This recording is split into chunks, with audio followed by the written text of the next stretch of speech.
Timberwolves or Thunder?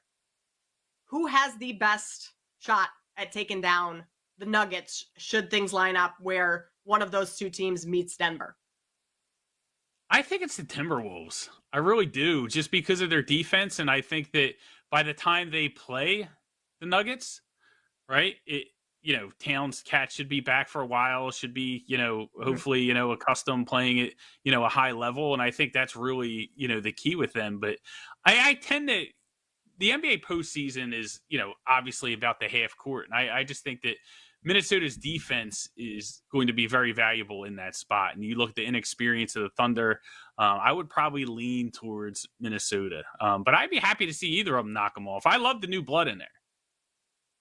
I do too. I think both of those teams are very fun. I would also lean towards the Timberwolves, just matchup wise. Rudy Gobert. I mean, they have the size to. No one Mhm. can slow down Jokic. So like, let's be real there. When I say they match up well, they have the size to slow down Jokic. Like, no one's really slowing down Nikola Jokic. He's that good that there's just no right way to defend him.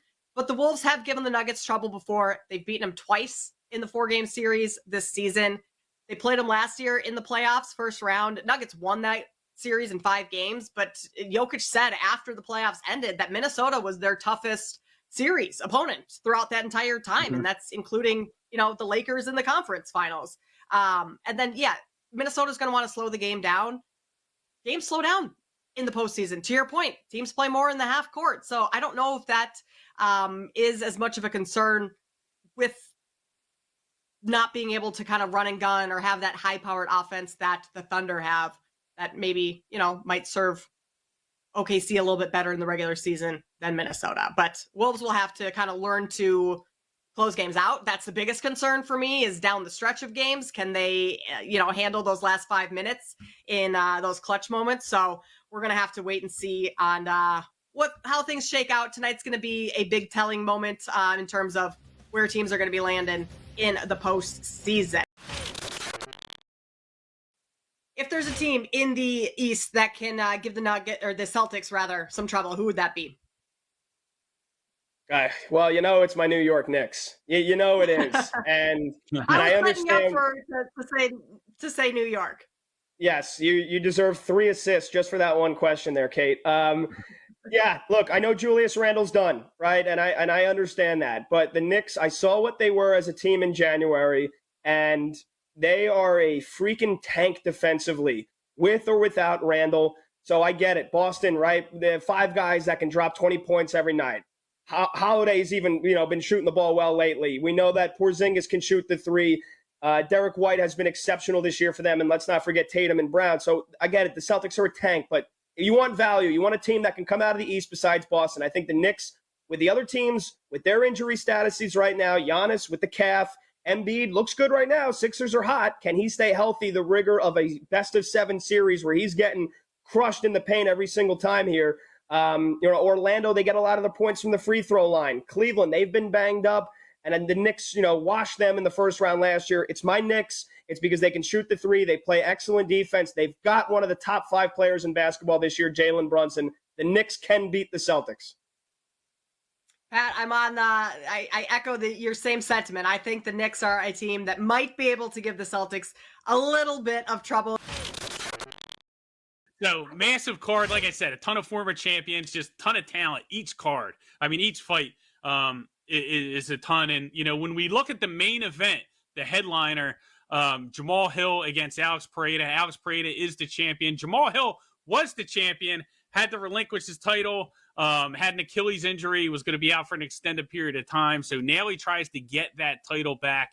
I'm on Hill. I took Hill as the underdog here, plus money. Small underdog, but I think he is the side. I think, one of the things we need to watch out for in this fight, from a betting perspective, is the total set at 1.5 rounds. So we don't expect this to last long. I think that shows the market's respect for the power of both of these guys. Probably going to end in a knockout. And I think defensively, Pereira has some liabilities. We saw him get slept against Israel Adesanya, a brutal knockout. He keeps his hands low. Yes, he has a ton of power and he can knock people out, but defensively, he keeps his hands low. And I think against a guy like Hill, that could be problematic. What you're going to look at on the Pereira side is he's going to try and kick the legs of Hill, really like chop down his foundation. So, compromise his forward movement. So he has more of like a still standing target. So I think Pereira is going to use his leg kicks. Hill's going to try and be aggressive, get in his face, get the early knockout. I think it happens, but it's going to be fun. It's one of those stylistic matchups that can go either way. When you have two elite athletes with this type of power, I don't want to say it's a coin flip, but the line will tell you it's pretty close to that. All right, so but taking the underdog in this one. What else do you have on the card, Mark? Because I know quite a few bets for you in this this weekend. Yeah, another one that I like is the title fight. They call it the BMF title. I'm not going to say what BMF stands for, but I'm sure you can put it together or Google it and they'll show. But it's more of like a marketing belt that they made up between, and this fight is between Justin Gaethje and Max Holloway. Max Holloway moving up from 145 pounds to 155. He's a volume striker who is very durable, right? Can dish out a ton of damage, can take a ton of damage, can't knock him out. So you're seeing a lot of money come in on Holloway in this fight. The underdog at the nice price. His line was up to like plus 180 earlier in the week. It's been caved down. It's been a lot shorter right now. And that's because they think over the course of 5 rounds, he's going to be able to sway the judges with the volume, where Gaethje is more of a finisher. He's the guy with the knockout power, the bigger power puncher.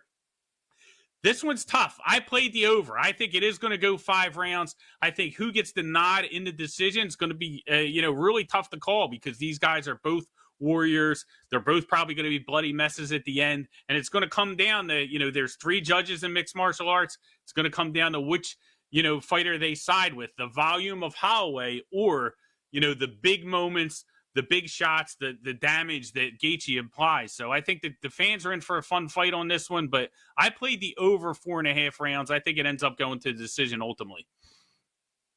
Yeah, I played the over 5.5 rounds. I'm looking forward to that. Yeah, no, there's I have only no 5 rounds. They only give us 5. So you want to play under. If someone gives you 5.5 rounds, we're going all in on the under. And then I'll give you another bet for the UFC. My favorite bet, we'll call it my best bet of the card, is Aljamain Sterling by decision over Calvin Kattar. You can get it at plus money at BetMGM. Sterling moving into a new weight class. I think his takedowns are going to be prominent here. Kattar, a notoriously slow starter. So I think Sterling can win rounds early in a 3-round fight. I think he gets the nod from the judges.